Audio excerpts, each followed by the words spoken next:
اب ہم پڑھ رہے ہیں 18واں رکوع، جس میں اللہ پاک کہہ رہے ہیں کہ نیک لوگوں کے لیے بہت اجر ہے جب وہ اللہ کی بات مان کر چلیں۔ بسم اللہ الرحمن الرحیم الذین استجابوا للہ والرسول من بعد ما اصابهم القرح للذین احسنوا منہم واتقوا اجر عظیم۔ آنٹی آواز آ رہی ہے آپ کو؟ جی۔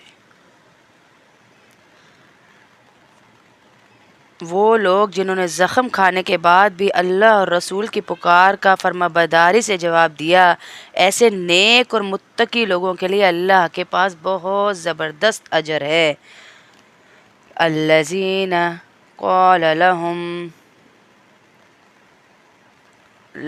الناس ان الناس قد جمعوا لكم فاخشوهم فزادهم ایمانا وقالوا حسبنا اللہ ونعم الوکیل۔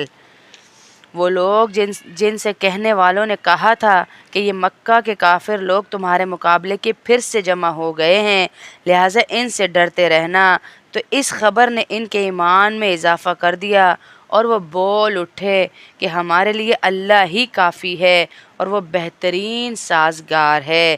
جب یہ اس بارے میں آیت نازل ہوئی ہے جب کفار مکہ احد کی جنگ سے واپسی کے لیے چلے گئے تو راستے میں انہیں پچھتاوا ہوا کہ ہم جنگ میں غالب آ جانے کے باوجود خواہ مخواہ واپس آ گئے، اگر ہم کچھ روز اور لگاتے تو تمام مسلمانوں کا خاتمہ ہو سکتا تھا۔ یہ وہی واقعہ جو پیچھے سے چلا آ رہا ہے۔ اس خیال کی وجہ سے انہوں نے مدینہ منورہ کی طرف لوٹنے کا ارادہ کر لیا۔ دوسری طرف حضور صلی اللہ علیہ وسلم نے شاید ان کے ارادے سے باخبر ہو کر یا احد کے نقصان کی تلافی کے لیے جنگ احد کے اگلے دن صبح ہی سویرے ہی صحابہ میں اعلان فرما دیا کہ ہم دشمن کے تعاقب میں جائیں گے اور جو لوگ جنگ احد میں شریک تھے صرف وہ ہمارے ساتھ چلیں گے۔ صحابہ کرام اگرچہ احد کے واقعات سے زخم خوردہ تھے، یعنی پہلے ہی غم زدہ تھے اور تھکے ہوئے بھی تھے، مگر انہوں نے حضور صلی اللہ علیہ وسلم کی اس دعوت پر لبیک کہا، جس کی تعریف میں یہ آیت نازل کی گئی کہ جو لوگ میرے نبی کے ساتھ ایک پکار پر چل پڑے ان کو خالی نہیں بھیجوں گا۔ ابھی تھکن ہے، ابھی جنگ میں سب کچھ ہوا، پیچھے سب پڑ چکے، اس کے باوجود دوبارہ سے فوراً تیار ہو گئے۔ تو اللہ پاک کہہ رہے ہیں حضور صلی اللہ علیہ وسلم اپنے صحابہ کے ساتھ مدینہ منورہ سے نکل کر حمراء الاسد کے مقام پر پہنچے۔ وہاں اس قبیلے خزاع کا ایک شخص معبد، جس کا نام تھا معبد، آپ سے ملا، جو کافر ہونے کے باوجود آپ سے بہت ہمدردی کرتا تھا۔ اس نے مسلمانوں کے حوصلے کا خود مشاہدہ کیا، اور جب وہاں سے نکلا تو اس کی ملاقات کفار مکہ کے ایک سردار سے ہوئی، تو اس نے اپنے سردار کو تنبیہ کی اور بتایا کہ دیکھو میں اس دفعہ ان کے جو حوصلے دیکھ کے آ رہا ہوں نا صحابہ کے، وہ بہت اونچے ہیں، اور مشورہ دیا کہ واپس لوٹ جاؤ۔ کافروں کو کہا کہ واپس لوٹ جاؤ ورنہ اب تمہاری شکست جو ہے وہ پکی ہے، ترک کر کے چلے جاؤ۔ اس سے کفار پر رعب طاری ہوا اور وہ واپس تو چلے گئے، لیکن عبد القیس کے ایک قافلے سے جو مدینہ منورہ جا رہا تھا یہ کہہ کر گئے کہ جب راستے میں ان کی ملاقات حضور صلی اللہ علیہ وسلم سے ہو تو ان سے کہہ دینا۔ کافر یہ کہہ کر گئے کہ ابو سفیان بہت بڑا لشکر جمع کر چکا ہے اور مسلمانوں کا خاتمہ کرنے کے لیے ان پر حملہ آور ہونے ہی والا ہے۔ تنبیہ بھی کر کے گئے کافر کہ ہم ایسے ہی نہیں جا رہے کہ ڈر کے واپس بھاگ رہے ہیں، بلکہ لشکر کی تیاری کر کے دوبارہ تم پر حملہ کریں گے۔ مقصد یہ تھا کہ اس خبر سے مسلمانوں پہ ایک رعب پڑ جائے کہ ہم ڈر کے نہیں بھاگ رہے، ہم لشکر کی تیاری کرنے جا رہے ہیں۔ تو حضور صلی اللہ علیہ وسلم سے ملے، یہی بات کہی، لیکن صحابہ کرام نے اس سے مرعوب ہونے کے بجائے وہ جملہ کہا جو اس آیت میں تعریف کے طور پر نقل کیا گیا کہ اللہ حسبنا اللہ ونعم الوکیل، ہمارے لیے ہمارا اللہ ہی کافی ہے اور وہ بہترین کارساز ہے۔ ہر دفعہ دیکھیں ہم اس آیت کو پڑھتے ہیں حسبنا اللہ ونعم الوکیل، حسبی اللہ ونعم الوکیل، لیکن ہمیں پتہ نہیں ہوتا کہ کتنے بڑے واقعے کے بعد صحابہ کے منہ سے اللہ نے یہ بات نکلوائی تھی۔ جیسے افغانستان والے انہی ٹوپی جبوں کے ساتھ پارلیمنٹ میں امریکہ کے بیٹھے اور انہوں نے ایک ہی جملہ جاتے ہی پہلا کہا حسبنا اللہ و نعم الوکیل۔ بڑی بڑی ٹیکنالوجی ان کے آگے فیل ہو گئی تھی، کتنے سال آپ کے سامنے جنگ لگی رہی، لیکن اتنی بڑی ٹیکنالوجی سے لڑنا بغیر اللہ کی مدد کے نہیں ہو سکتا۔ اور یہاں سب سے بڑی جو ہمیں خبر دی جا رہی ہے وہ یہ ہے کہ دیکھو تم نے اس دین کو اتنا سستا اتنا ہلکا لے لیا ہے، اور بات کرتے ہی اس میں خامیاں نکالتے ہی تمہیں کچھ تردد نہیں ہوتا۔ کتنی مشکلوں کے بعد یہ دین میں ہمارے تک پہنچا اور ہمیں ماؤں کی گودوں سے ملا، کتنی مشکلوں کے بعد۔ آپ خود دیکھیں کہ نبی صحابہ کتنے صحابہ شہید ہوئے، انبیاء کو کتنی تکلیف ہوئی، کتنی، اس کے بعد یہ دین ہم تک پہنچا۔ لیکن پھر بھی ہم غافل ہیں کہ ہم کہتے ہیں اس دین نے ہمیں دیے ہی کیا ہے، اس نماز نے، اس قرآن نے اس بیچارے کو دیے ہی کیا ہے، فلانے کو۔ ہمارے یہاں ایک بیچارے رہتے ہیں، ان کی اس طرح حالت ہے کہ ان کے بچے 24 گھنٹے ان کو طعنے دیتے ہیں، 24 گھنٹے، کہ آپ کو آپ کی نمازوں نے کیا دیا، ساری عمر رشتہ داروں سے لے لے کے کھاتے ہیں، کیونکہ قسمت پہ یقین نہیں ہے نا کہ اللہ نے جس کے لیے لکھا ہے اسی کو ملنا ہے، ورنہ ہمارے نبی کو دنیا نہ مل جاتی، ہمارے نبی کے ہاتھ نہ بھرے ہوتے سونے چاندی سے۔ انہوں نے اختیار نہیں کیا، انہوں نے دین کو اختیار کیا اور انہوں نے دنیا کو لات ماری۔ ایسے ہی جتنے دیندار ہیں، اللہ نے کسی کو کھل کے دیا، کیونکہ اللہ خود کہتے ہیں میں جسے چاہوں دوں، جسے چاہوں نہ دوں، اور اسے آزمائش میں ڈال کے آخرت کی نعمتیں دے دوں۔ اللہ ہم سب کو عمل کی توفیق عطا فرمائے۔ فَانْقَلَبُوا بِنِعْمَةٍ جی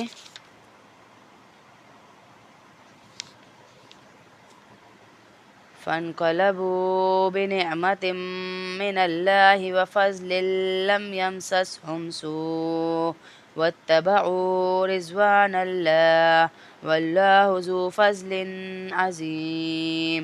نتیجہ یہ کہ لوگ اللہ کی نعمت اور فضل لے کر اس طرح واپس آئے کہ انہیں ذرا بھی دکھ نہیں، پریشانی نہیں پہنچی، اور وہ اللہ کی خوشنودی کے تابع رہے، اور اللہ فضل عظیم کا مالک ہے۔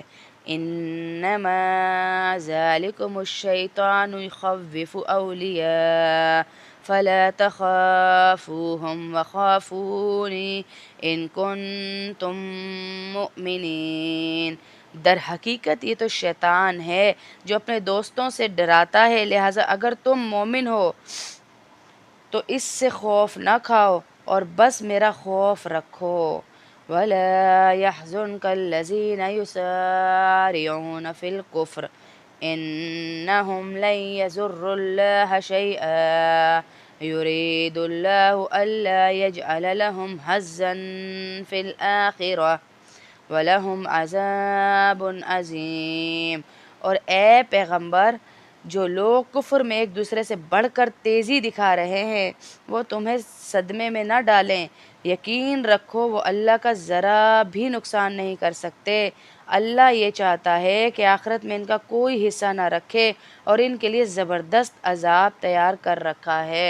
وہی بات دوبارہ آ گئی کہ اے نبی تمہارا کام صرف دعوت دینا ہے، ان کا اتنا غم نہ لو کہ بیمار پڑ جاؤ یا سست پڑ جاؤ یا اگلا کام جو تمہارے ذمہ ہے اس میں تمہیں وہ ہو جائے، تنگی ہو جائے، صرف دعوت دو، باقی اللہ ان کو جانتا ہے، ان کا صدمہ نہ لو۔ اللہ پاک کہہ رہے ہیں ان الذين اشتروا الكفر بالایمان لن يضروا الله شيئا ولهم عذاب علیم۔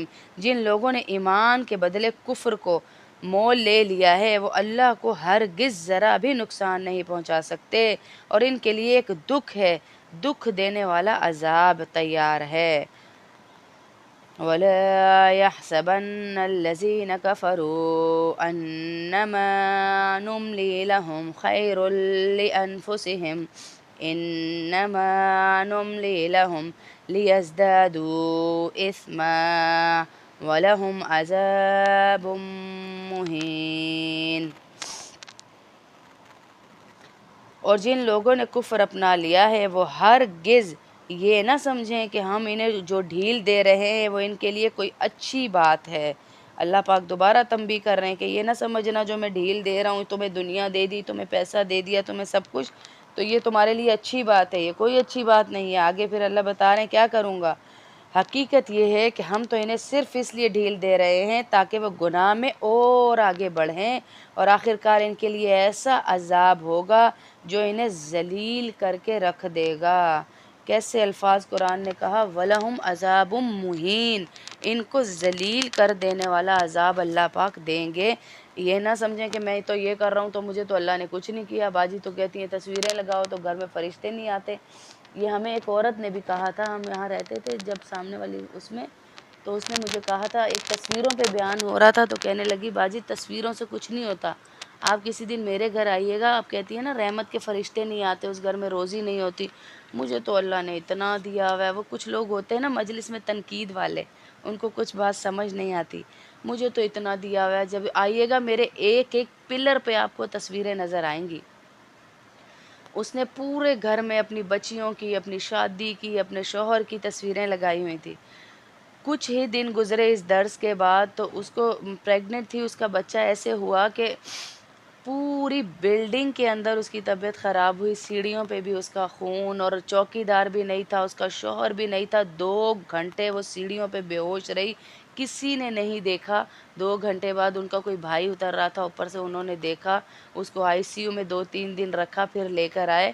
اللہ دکھا دیتا ہے میرے ایک حکم کے بارے میں تمہاری جرت کیسے ہوتی ہے کہ تم کوئی بات بولو، کیسے جرت کر جاتے ہو تم کہ تصویروں سے، جب میں نے کہہ دیا، میرے نبی نے کہا، تو مطلب اللہ نے ہم تک بات پہنچائی کہ جس گھر میں تصویر ہوتی ہے، رات کے درس میں بھی یہی بات ہو رہی تھی لائیو میں، پھر عورتوں نے ماشاءاللہ اتنا پوچھا کہ باجی جو تصویریں بوتلوں پہ ہوتی ہیں وہ بھی ہٹائیں، تو میں نے کہا ہمارے گھر میں تو معمول ہے، جیسے یہ لنچ باکس ہوتے ہیں، یہ بوٹلز ہوتی ہیں، یہ جو دوسرے ہوتے ہیں دوائیوں کے بوتلیں ہوتی ہیں، ان کے اوپر سے آتے ہی پہلے ہم اسٹیکر ہٹاتے ہیں، پھر ہمارے گھر میں تصویر گھستی، اور کوئی شرٹ ہمارے بچوں کی ایسی نہیں جس پہ تصویر ہو، کوئی لنچ باکس نہیں، کوئی بوتل نہیں، کوئی چپل نہیں۔ جب ہم بچے کو باہر جانے کی دعا پڑھا رہے ہیں اتنے اہتمام سے، اور اللہ کی رحمت کے فرشتے جن کو لیے دعا پڑھ رہے ہیں کہ ہمارے ساتھ چلیں، وہی نہیں ہوں گے تو پھر فائدہ کیا؟ چپلوں پہ تصویریں بنی ہوئی ہیں، شرٹوں پہ بنی ہے۔ اب تو بچوں کی فیوریٹ چیزیں ہی اور ہو گئی ہیں نا،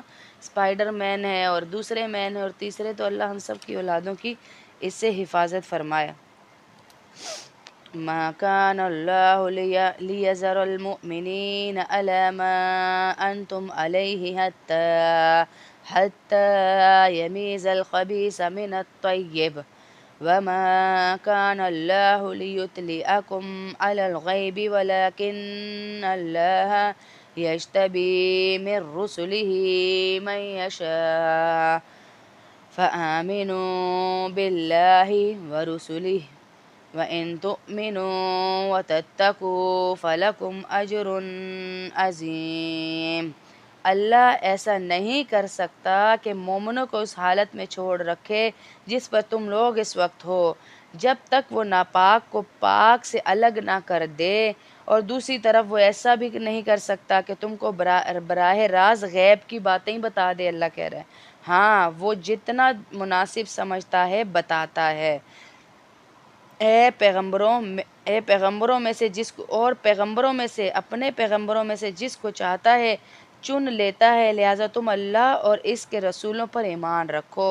اگر ایمان رکھو گے تو تقوی اختیار کرو گے تو زبردست ثواب کے مستحق ہو جاؤ گے۔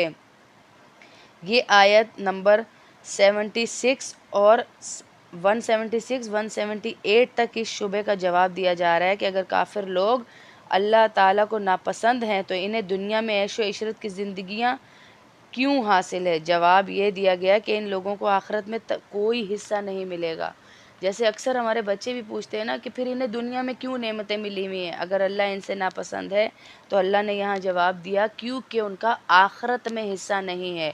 اور ایک مومن جب دنیا میں کوئی بھی مصیبت اٹھاتا ہے، اس مصیبت پہ صبر کرتا ہے، تو آخرت میں اس کے لیے اجر تیار کیا جاتا ہے۔ اس لیے اللہ تعالیٰ انہیں دنیا میں ڈھیل دے دیتے ہیں جس کی وجہ سے یہ مزید گناہوں میں ملوث ہو جاتے ہیں۔ ایک وقت آنا ہے جب یہ اکٹھے عذاب میں دھر لیے جائیں گے۔ مسلمان اللہ تعالیٰ کو پسند ہیں، اس لیے باوجود ان پر مصیبتیں کیوں نہ آ رہی ہوں، اس کا جواب اس آیت میں یہ دیا جا رہا ہے کہ یہ آزمائشیں مسلمانوں پر اس لیے آئی ہیں تاکہ مسلمانوں پر واضح ہو جائے کہ ایمان کے دعوے میں کون کھرا ہے اور کون کھوٹا ہے، یعنی لیبلوکم ایکم احسن عملا، دنیا کی زندگی تو میں نے اس لیے دی ہے تمہیں تاکہ میں آزماؤں۔ اللہ نے قرآن میں صاف صاف کہہ دیا یہ عیش و عشرت، یہ کھانے پینے کھیل لعب کے لیے نہیں دی، بلکہ آزمانے کے لیے کہ کون ایمان والا ہے۔ اس لیے استاد صاحب کہتے ہیں یہ چناؤں کا وقت شروع ہو گیا ہے بیٹا، اب اس میں اپنی اپنی فکریں کرنا شروع کر دو کہ کیسے ہمارے ایمان کی حفاظت ہو۔ اللہ تعالیٰ مسلمانوں کے اس وضاحت کے بغیر نہیں چھوڑ سکتا، اور مشکلات ہی کے وقت یہ پتہ چلتا ہے کہ کون ثابت قدم ہے۔ پھر اللہ یہاں کیا کہہ رہے ہیں نا، ما کان اللہ لیذر المؤمنین علی ما انتم علیہ، میں ایسے نہیں چھوڑوں گا، اللہ ایسے نہیں چھوڑتا کہ تم جس حال میں ہو ہمیشہ اسی میں رہو۔ اللہ تمہیں انشاءاللہ آخرت میں وہ درجے دے گا۔ ہم پہ تو اللہ معاف کرے وہ مصیبتیں ہی نہیں آئی، پھر بھی لوگ کہتے ہیں اللہ والے ہیں، پھر بھی دیکھو کتنی ٹینشن ہے، کتنی ٹینشن ہے۔ اللہ کے نبی صلی اللہ علیہ وسلم رسول تھے، 3 دن بھوکے رہتے تھے اور پیٹ پہ پتھر باندھ لیتے تھے۔ وہ نبی اگر ہاتھ اٹھاتے تو کیا ان کے لیے من و سلوہ نہ اتر جاتا؟ لیکن انہوں نے نہیں مانگا کہ اللہ آخرت میں میرا حصہ رکھنا، آخرت میں مجھے دینا۔ اللہ تعالیٰ غیب کی ساری باتیں جانتا ہے۔ یہاں جب اللہ نے کلیئر کیا نا کہ میں تمہیں ان مصیبتوں پہ آخرت میں دوں گا، تو اللہ پھر کہہ رہا ہے کہ میں سب جانتا ہوں تمہارے ساتھ میں نے کہاں کیا کرنا ہے۔ اب میں یہ ضروری نہیں سمجھتا کہ تم لوگوں کو دنیا میں ہی ہر بات کھول کھول کے بتا دوں۔ تمہارے ایمان کا پھر ٹیسٹ کیا ہوا؟ اگر میں دنیا میں ہی بتا دوں تمہیں یہ مصیبت ملی ہے تو تمہیں یہ اجر ملنا ہے آخرت میں، تو پھر تمہارا ٹیسٹ کیسا ہوا؟ بس احادیث میں بتا دیا کہ صبر جو کرے گا اس کے لیے آخرت میں بہت اجر ہے۔ اس کی حکمت کا تقاضا یہ ہے کہ مسلمان منافقین بدعملی آنکھوں سے دیکھ کر ان کے بارے میں رائے قائم کریں، اس لیے یہ آزمائشیں پیش آ رہی ہیں۔ آزمائشوں کی مزید حکمت انشاءاللہ ہم آگے بھی پڑھیں گے۔ وَلَا يَحْسَبَنَّ الَّذِينَ يَبْخَلُونَ بِمَا آتَاهُمُ اللَّهُ مِن فَضْلِهِ وَتَتَّقُوا فَلَكُمْ أَجْرٌ عَظِيمٌ۔ وَلَا يَحْسَبَنَّ الَّذِينَ يَبْخَلُونَ بِمَا آتَاهُمُ اللَّهُ مِن فَضْلِهِ هُوَ خَيْرٌ لَهُمْ بَلْ هُوَ شَرٌّ لَهُمْ سَيُطَوَّقُونَ مَا بَخِلُوا بِهِ يَوْمَ الْقِيَامَةِ وَلِلَّهِ مِيرَاثُ السَّمَاوَاتِ وَالْأَرْضِ وَاللَّهُ بِمَا تَعْمَلُونَ خَبِيرٌ۔ اور جو لوگ اس مال میں بخل سے کام لیتے ہیں جو انہیں اللہ نے اپنے فضل سے عطا کیا ہے، یعنی اللہ نے ان کو مال دے دیا لیکن وہ بخل سے کام لے رہے ہیں، تو فرمایا وہ ہرگز یہ نہ سمجھیں کہ ان کے لیے کوئی اچھی بات ہے، میں نے جوڑ لیا، میں نے جمع کر لیا، میرے پاس بہت مال ہو گیا، یہ ہرگز ان کے لیے کوئی اچھی بات نہیں ہے۔ اس کے برعکس یہ ان کے حق میں بہت بری بات ہے۔ جس مال میں انہوں نے بخل سے کام لیا ہوگا، قیامت کے دن وہ ان کے گلے کا توق بنا دیا جائے گا، اور سارے آسمان اور زمین کی میراث صرف اللہ ہی کے لیے ہے۔ جو عمل بھی تم کرتے ہو اللہ اس سے پوری طرح باخبر ہے۔ وہ بخل جسے حرام قرار دیا گیا یہ ہے کہ جہاں اللہ تعالیٰ خرچ کرنے کا حکم دیں اور تم خرچ نہ کرو، یہ اس والے بخل کی بات ہو رہی ہے، انسان وہاں خرچ نہ کرے۔ مثلاً جیسے زکوٰۃ ہے، ہم زکوٰۃ نہ دیں، ایسی صورت میں جو مال انسان بچا کر رکھے، میں نے کئی دینداروں کو دیکھا کہ ان کا اتنا پیسہ جمع ہوتا ہے، اتنا پیسہ، لیکن وہ کیا کرتے ہیں، وہ کہتے ہیں سال گزرنا ضروری تھا نا اس پیسے پہ، تو ہم نے اس لیے سال سے پہلے ہی خرچ کر دیا ہے تو زکوٰۃ نہیں بنتی۔ اتنا اللہ کو دھوکہ دے رہے ہیں، تو اللہ کہہ رہا ہے قیامت کے دن وہ اس کے گلے میں توق بنا کر ڈال دیا جائے گا۔ حدیث شریف میں ہے کہ حضور صلی اللہ علیہ وسلم نے فرمایا ایسا مال ایک زہریلے سانپ کی طرح ہوگا جو دنیا میں جوڑ کر چھوڑ جائے اور زکوٰۃ بھی نہ نکالے۔ جو سانپ اس کے گلے میں ڈال دیا جائے گا، جو اس کی بانچھیں پکڑ کر، یعنی اس کے دونوں ہونٹوں کے پاس سے بانچھیں پکڑ کر کہے گا میں ہوں تیرا گنجا، میں ہوں تیرا مال، میں ہوں تیرا جمع کیا ہوا خزانہ۔ کتنا برا عذاب اللہ کے نبی صلی اللہ علیہ وسلم بتا رہے ہیں کہ جو زکوٰۃ نہیں دیتے، جو مال کی حفاظت کر کے اس کو رکھتے، اللہ اتنا عذاب آخرت میں دے گا، وہی مال ان کے لیے وبال جان بنا ہوا ہوگا۔ صدق اللہ العظیم۔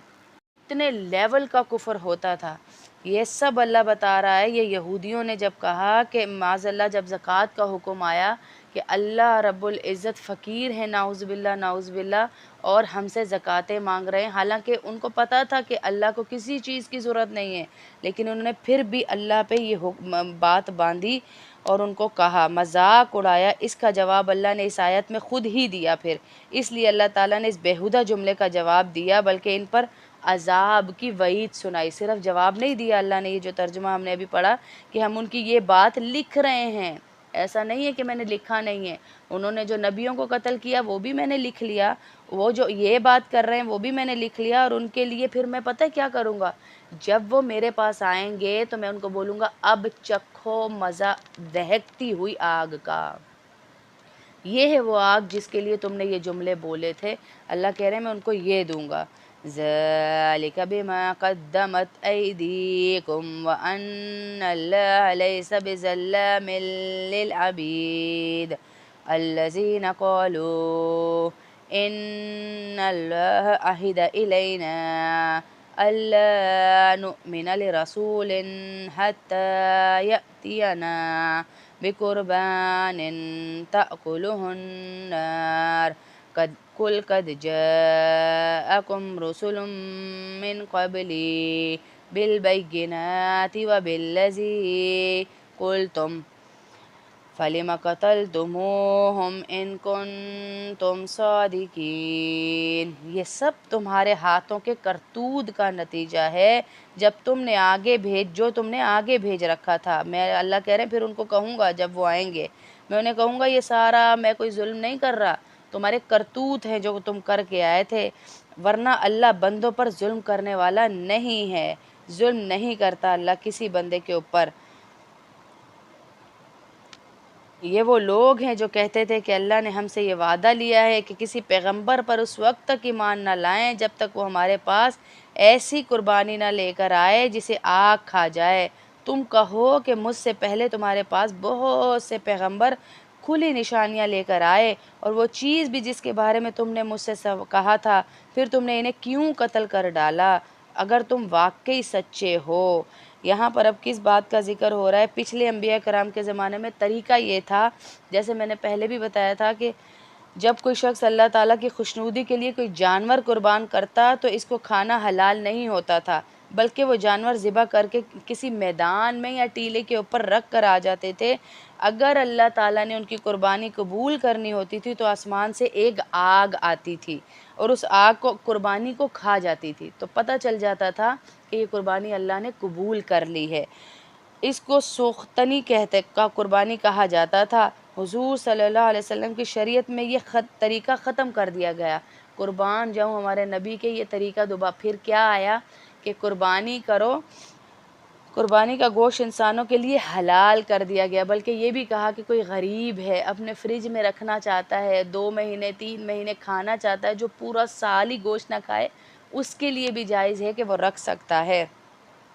یہودیوں نے کہا تھا کہ چونکہ حضور صلی اللہ علیہ وسلم ایسی قربانی لے کر نہیں آئے اس لیے ہم ان پر ایمان نہیں لاتے۔ اب لاجک دیکھے ذرا ان کی، اتنی سی بات پر کہہ رہے ہیں کہ ہم ایمان نہیں لائیں گے کیونکہ ہماری قربانی کا طریقہ اور تھا اور اس کی قربانی کا طریقہ اور ہے، کیونکہ کوئی بات نہیں مل رہی نا۔ جیسے وہ پچھلے زمانوں میں موسیٰ علیہ السلام کے زمانے میں ایک نے قتل کیا اور کہا مجھے بتاؤ قاتل کون ہے، اور پھر جب گائے ذبح کرنے کا کہا تو لاجکس، کلر کیا ہو، عمر کیا ہو، سوالوں کے سوال، حجتوں کی حجتیں۔ یہاں یہ بھی کہہ رہے ہیں کہ ہم کیا کریں بھائی، ہم تو ایمان ہی نہیں لائیں گے کیونکہ ان کی قربانی اور ہماری قربانی اور، چونکہ یہ محض وقت گزاری کا ایک بہانہ تھا اور حقیقت میں ایمان لانا پیش نظر تھا ہی نہیں، اس لیے انہیں یاد دلایا گیا کہ ماضی میں بھی تو ایسے نشانات تمہارے سامنے آئے، یعنی چلو اب کی بات چھوڑ دو، اللہ پاک کہہ رہے ہیں تم تب بھی ایمان نہیں لائے، تم نے تو انبیاء کرام کو قتل کر کر کے پھینکا، تب بھی تم ایمان نہیں لائے اے پیغمبر۔ اگر پھر بھی یہ لوگ تمہیں جھٹلائیں تو یہ کوئی نئی بات نہیں ہے، اللہ کے نبی کو تسلی دی جا رہی ہے، پریشان نہ ہونا، یہ کوئی نئی بات نہیں ہے۔ ما کان، یہاں سے پڑھیں گے، ما کان اللہ لیذر المؤمنین علی ما انتم علیہ حتی یمیز الخبیث من الطیب وما کان اللہ لیطلعکم علی الغیب ولکن اللہ یجتبی من رسلہ من یشاء فآمنوا باللہ ورسلہ وَإِن تُؤْمِنُوا وَتَتَّقُوا فَلَكُمْ أَجْرٌ عَظِيمٌ۔ اللہ ایسا نہیں کر سکتا کہ مومنوں کو اس حالت پر چھوڑ رکھے جس پر تم لوگ اس وقت ہو، جب تک وہ پاک کو ناپاک نہ کر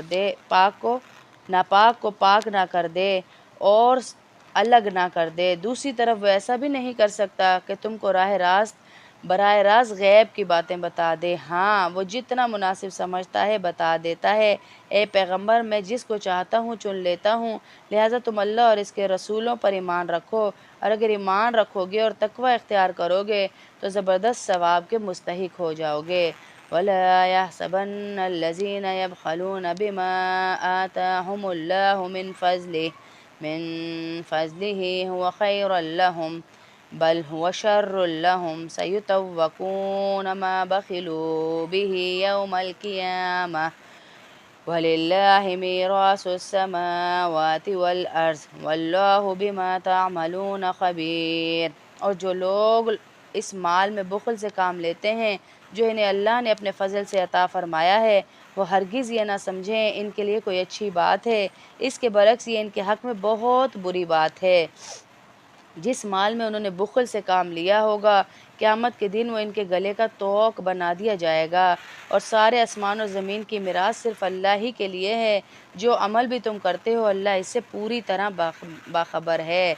اب یہ اگلا رکوع پڑھے کیونکہ وہ ریکارڈنگ نہیں ہوئی تھی، اس لیے دوبارہ یہ جلدی پڑھ رہی ہوں۔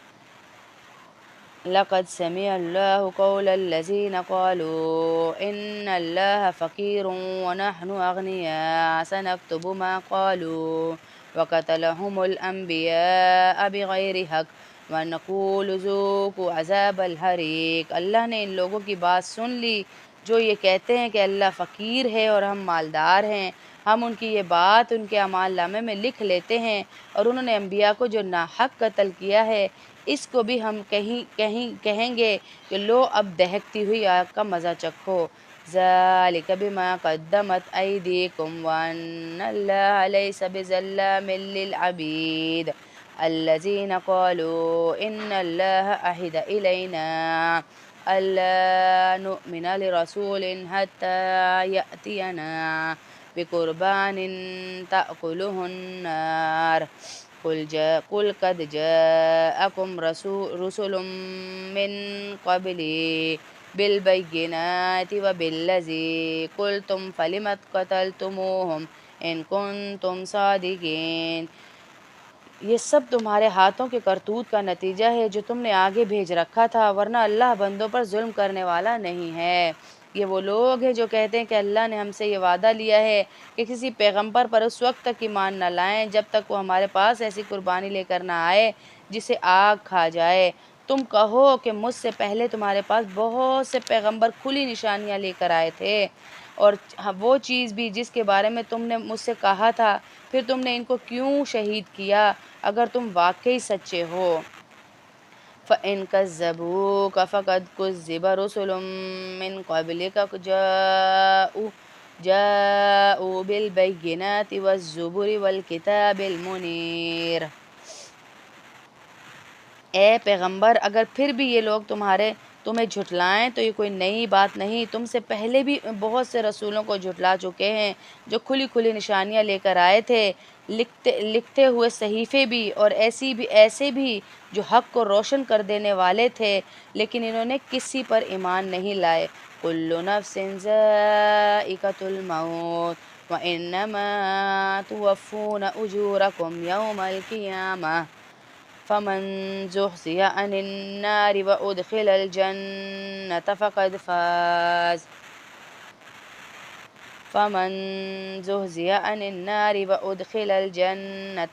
فَازَ وَمَا الْحَيَاةُ الدُّنْيَا إِلَّا مَتَاعُ الْغُرُورِ۔ یہاں اللہ ہماری اب حقیقت بتا رہے ہیں کہ اصل میں ہماری حقیقت کیا ہے۔ ہر جاندار کو موت کا مزہ چکنا ہے۔ کلُّ نفس ذائقۃ الموت، اور تم سب کو تمہارے اعمال پورے بدلے قیامت میں مل جائیں گے اعمال کے۔ پھر جس کو دوزخ سے دور ہٹا لیا گیا۔ اصل میں اللہ کیا کہہ رہا ہے یہاں، کامیاب کون ہے؟ فمن زحزح عن النار، جو آگ سے بچ گیا، وادخل الجنت، اور جنت میں داخل ہو گیا، میری نظر میں کامیاب وہ ہے۔ وما الحیات الدنیا الا متاع الغرور، اور دنیا کی زندگی کیا ہے؟ چند دن کا کھیل تماشا ہے اور کچھ بھی نہیں ہے، دھوکے کے سوا کچھ نہیں ہے۔ لَتُبْلَوُنَّ فِي أَمْوَالِكُمْ وَأَنفُسِكُمْ وَلَتَسْمَعُنَّ مِنَ الَّذِينَ أُوتُوا الْكِتَابَ مِنْ قَبْلِكُمْ وَمِنَ الَّذِينَ أَشْرَكُوا أَذًى كَثِيرًا وَإِن تَصْبِرُوا وَتَتَّقُوا فَإِنَّ ذَلِكَ مِنْ عَزْمِ الْأُمُورِ۔ مسلمانوں، تمہیں اپنے مال، دولت، جانوروں کے معاملے میں اور آزمایا جائے گا، اور تم اہل کتاب اور مشرکین دونوں سے بہت سی تکلیف دہ باتیں سنو گے۔ بہت باتیں ابھی کہہ رہے ہیں سنی جائیں گی، سنو گے تم لوگوں سے، لیکن اگر تم نے صبر اور تقوی سے کام لیا تو یقیناً یہی کام بڑی ہمت کے ہیں جو تمہیں اختیار کرنے ہیں۔ اللہ کہہ رہا ہے صبر سے کام لینا۔ کافر بہت انگلیاں اٹھائیں گے، بہت کہیں گے، لیکن تم لوگوں نے صبر سے کام لینا ہے۔ وَإِذْ أَخَذَ اللَّهُ مِيثَاقَ الَّذِينَ أُوتُوا الْكِتَابَ لَتُبَوِّنُنَّهُ لِلنَّاسِ وَلَا تَكْتُمُونَهُ فَنَبَذُوهُ وَرَاءَ ظُهُورِهِمْ وَاشْتَرَوْا بِهِ ثَمَنًا قَلِيلًا فَبِئْسَ مَا يَشْتَرُونَ۔ اور وہ وقت نہ بھولنا چاہیے ان لوگوں کو جب اللہ نے اہل کتاب سے یہ عہد لیا تھا کہ تم اس کتاب کو لوگوں کے سامنے ضرور کھول کھول کر بیان کرو اور اس کو چھپاؤ نہیں، پھر انہوں نے اس عہد کو پس پش ڈال دیا اور اس کے بدلے تھوڑی سی قیمت حاصل کر لی۔ اس طرح کتنی بری ہے وہ چیز جو یہ مول رہے ہیں، یعنی جو پہلے بھی ہم نے کہا یہود کے علماء نے کتاب میں بہت تبدیلی کر دی تھی اور تھوڑے تھوڑے پیسے لے کے بڑے بڑے سرداروں سے، اور انہوں نے اپنی ہی کتاب میں تحریف کر دی۔ لا تحسبن الذين يفرحون بما أتوا ويحبون أن يحمدوا بما لم يفعلوا فلا تحسبنهم بمفازة من العذاب وَلَهُمْ عَذَابٌ أَلِيمٌ۔ اور ان لوگوں کو وہ وقت نہ بھولنا چاہیے، ہرگز نہ سمجھنا کہ جو لوگ اپنے کیے پر بڑے خوش ہیں اور چاہتے ہیں کہ ان کی تعریف ان کاموں سے کی جائے جو انہوں نے کیے ہی نہیں، ایسے لوگوں کے بارے میں ہرگز یہ نہ سمجھنا کہ وہ عذاب سے بچ جائیں گے اور کامیاب ہو جائیں گے۔ ان کے لیے دردناک عذاب تیار کر رکھا ہے میں نے۔ وَلِلَّهِ مُلْكُ السَّمَاوَاتِ وَالْأَرْضِ وَاللَّهُ عَلَىٰ كُلِّ شَيْءٍ قَدِيرٌ۔ اور آسمانوں اور زمین کی سلطنت صرف اللہ ہی کی ہے اور وہ ہر چیز پر قدرت رکھتا ہے، ہر چیز کو جانتا ہے۔ صدق اللہ العظیم۔